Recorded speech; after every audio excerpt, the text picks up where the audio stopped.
Assalamualaikum warahmatullahi wabarakatuh. Pada kesempatan kali ini, kami dari kelompok 4 akan mempresentasikan hasil dari tugas kami dalam teknologi produksi dan perawatan bangunan laut, yaitu bangunan terapung semi-submersible rig. Untuk dosen pengampu dari mata kuliah ini, kami dibimbing oleh Bapak Profesor Herman Pratikno, PhD. Sebelum kita masuk ke materi, izinkan kami untuk memperkenalkan anggota dari kelompok kami. Pertama, Asta Rizky Damarjati dengan 3 nomor NRP akhir 026, Theodosius Fabrizio Ramiro dengan 3 NRP akhir 010, Michael Edgar Abraham dengan 3 NRP akhir 081, Rasen Cahyo Hartoto dengan 3 NRP akhir 074, Ikhwan Arif Wicaksono dengan 3 NRP 097. Kita masuk ke introduction. Sebuah rig semi-submersible adalah platform pengeboran lepas pantai yang ditandai dengan ponton atau kolom mengapungnya yang sebagian terendam di bawah permukaan air. Ponton tersebut memberikan stabilitas dan daya apung. Pada tahun 1960, pengembangan pertama semi-submersible rig oleh Howard Chateau dan Dr. Ludwig Hangerhuber dari Amerada Petroleum pada tahun 1961.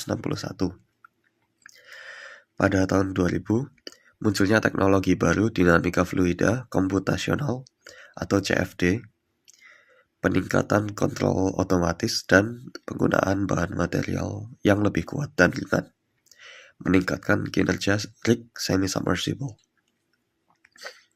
Pada tahun 2010, inovasi berlanjut dengan adopsi sistem kontrol yang lebih canggih, integrasi teknologi IoT, dan pengembangan solusi ramah lingkungan.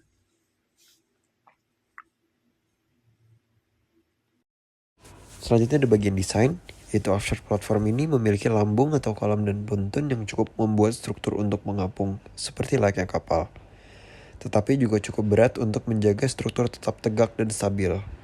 Semi-submersible platform ini dapat dipindahkan dari satu tempat ke tempat lainnya menggunakan propeller dan dapat dinaikkan atau diturunkan dengan mengubah jumlah air di tangki apung tersebut. Nah, platform ini umumnya ditambatkan dengan kombinasi tali rantai, kawat atau polyester ataupun keduanya selama pengeboran atau produksi operasi. Meskipun dapat dijaga posisinya dengan menggunakan sistem dynamic positioning, semi-submersible dapat digunakan di kedalaman air dari 200 sampai 10.000 kaki atau 60 sampai 3.000 meter. Pada slide berikut merupakan komponen-komponen yang terdapat pada semi-submersible rig. Yang pertama ada puntun. Puntun merupakan alas atau penopang bagi semi-submersible rig agar dapat mengapung di lautan. Puntun merupakan bagian yang paling bawah pada semi-submersible rig yang berkontakkan langsung dengan air. Lalu kemudian ada legs. Legs berada di atas puntun yang berfungsi sebagai penopang dari upper deck dari semi-submersible rig itu sendiri. Kemudian yang ketiga ada mast atau derrick. Derrick merupakan komponen penting pada semi-submersible di mana derrick berfungsi dalam operasi pengeboran minyak dan gas di laut.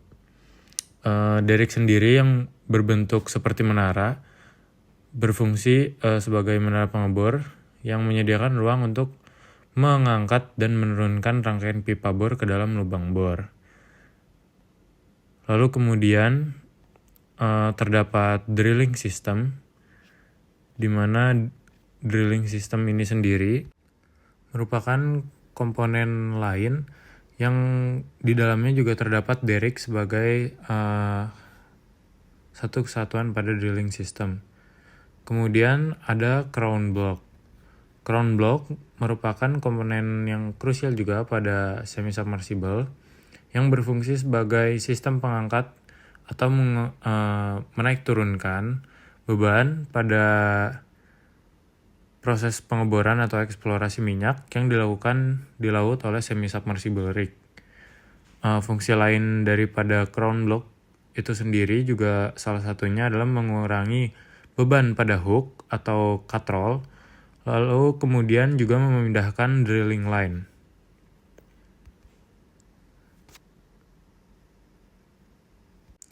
Komponen selanjutnya ada crew quarters, di mana area ini atau komponen ini merupakan tempat yang disediakan untuk tempat tinggal bagi para kru atau orang-orang yang bekerja pada semi-submersible itu sendiri.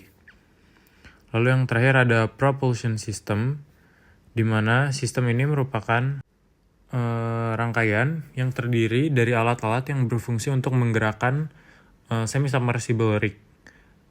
Salah satu komponen atau beberapa komponen yang terdapat pada propulsion system ini, yang pertama ada hull dan baling-baling, di mana hull ini dan baling-baling seperti yang kita tahu juga berfungsi untuk menggerakkan rig dan mengatur posisinya selama di laut.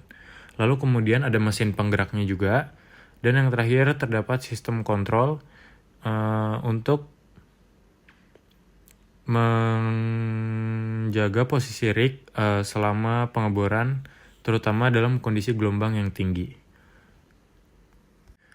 Next slide, terdapat fun fact dari semi-submersible. Yang pertama, memiliki stabilitas yang lebih baik di lingkungan yang ekstrim. Lalu yang kedua, terdapat memiliki mobilitas yang lebih tinggi, di mana semi-submersible sangat mudah sekali untuk dipindahkan. Tidak seperti bangunan laut yang terpancang. Lalu yang ketiga, terdapat pengurangan maksimum tegangan tali tambat di lokasi pelampung, sehingga berkontribusi terhadap daya apung yang lebih maksimum. Lalu kemudian terdapat melakukan pengeboran kedalaman yang besar. Lalu yang terakhir memiliki kapasitas muatan yang besar juga. Nah, berikut adalah kelebihan dan kelemahan dari struktur semi-sub. Kelebihan yang pertama adalah mobile dengan kecepatan transit tinggi, kemudian ada stabil, minimal respon terhadap aksi gelombang, memiliki karakteristik stabilitas dan seakeeping yang baik, dan kemudian ada daerah dek yang besar. Nah, berikut adalah kelemahan-kelemahan dari struktur semi-sub. Yang pertama adalah biaya awal dan operasional yang sangat tinggi, dek beban terbatas atau apung cadangan yang rendah, lalu ada kelelahan struktur, mahal untuk memindahkan jarak yang besar, kemudian terbatasnya kering docking fasilitas yang tersedia, kemudian ada sulit untuk menangani sistem tambat dan tanah, rumpukan BOP dan riset di laut kasar. Nah, berikut adalah contoh-contoh gambar semi-sub. Nah, untuk di semi-sub di Indonesia adalah belum ada karena belum terbuat ya. Dan berikut adalah contoh-contoh. Nih adalah Ocean Great White, biggest semi-submersible rig in the world. Nah, di bawahnya adalah spesifikasi yang ada. Sekian presentasi kelompok dari kami, kurang lebihnya mohon maaf. Terima kasih.